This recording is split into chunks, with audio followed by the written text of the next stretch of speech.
This is 2017 BC free response question number 3. You are given a derivative graph on the interval -6 and 5, and also some values for f of x, which is in this case f of -2 equal to 7. The graph has 3 line segments and a half circle.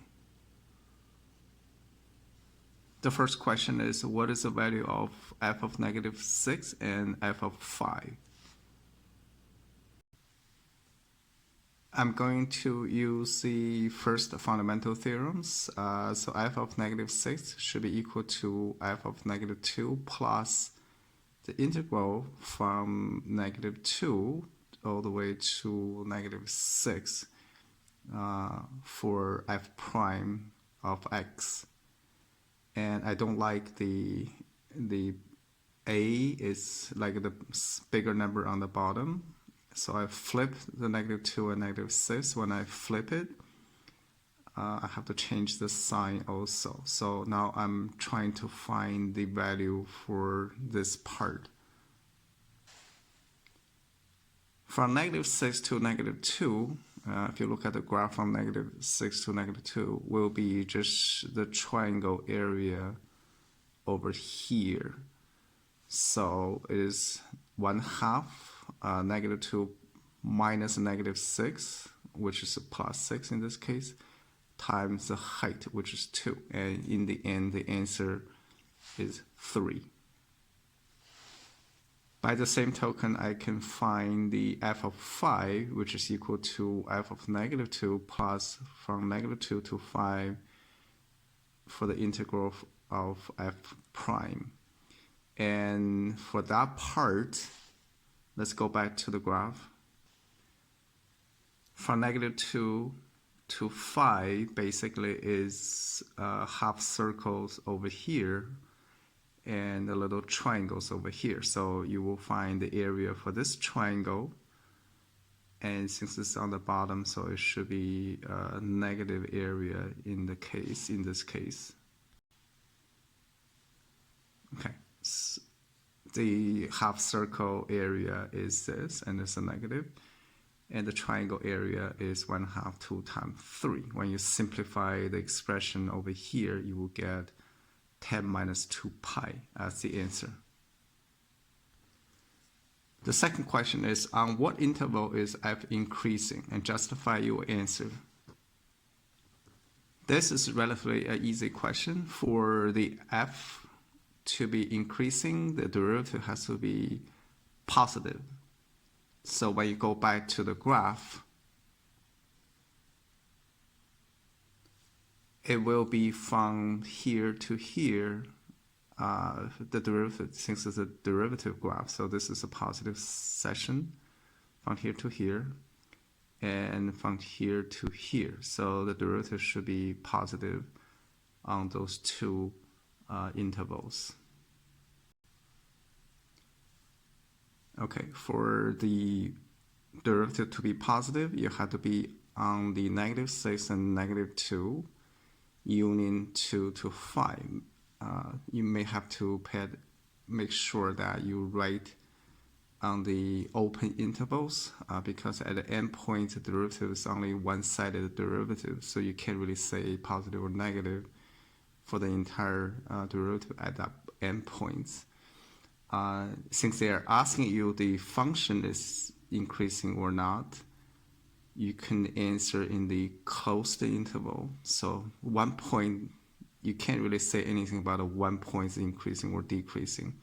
So I think College Board wants you to write as a closed interval.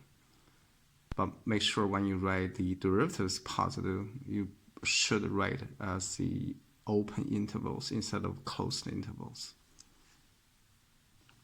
So for part C, they want you to find the absolute minimum values of f on the closed interval -6 and 5 and justify your answer. Once again, this is a classic College Board questions, and they want you to follow their way to solve the problem. So let's do their way. Absolute minimum can only occur at the endpoints or critical points where the derivative equal to 0 or undefined. So the first thing you need to do probably is to set up the table again, and you list all the endpoints and critical points over here. So -6 and 5 are the endpoints, and -2 and 2 are the critical points when the derivative equal to 0 from the graph that is given to you. For -6, f of -6 is 3. We get this from part A.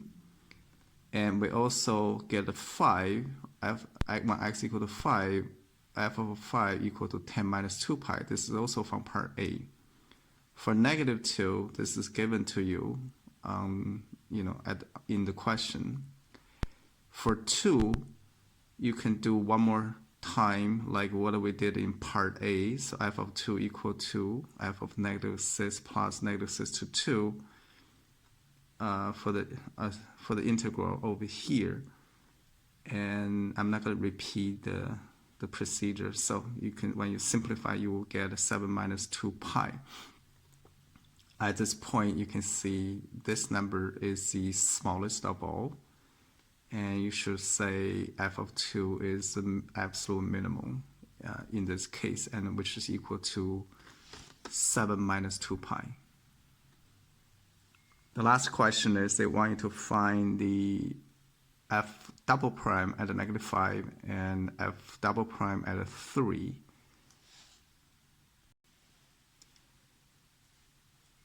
Okay, since this is the f prime graph, so the double prime will be just taking derivative of this graph. And when x equal to -5, and they really want you to find the slope at this point. So I'm just use the slope formula, 2 minus 0 over -6 minus -2, and I get a -1/2, which is the slope over here. Now for the other point,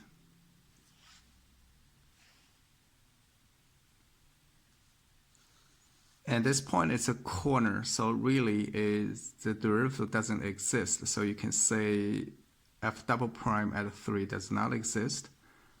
To justify, you can say f double prime for 3 negative. That means you go from the left.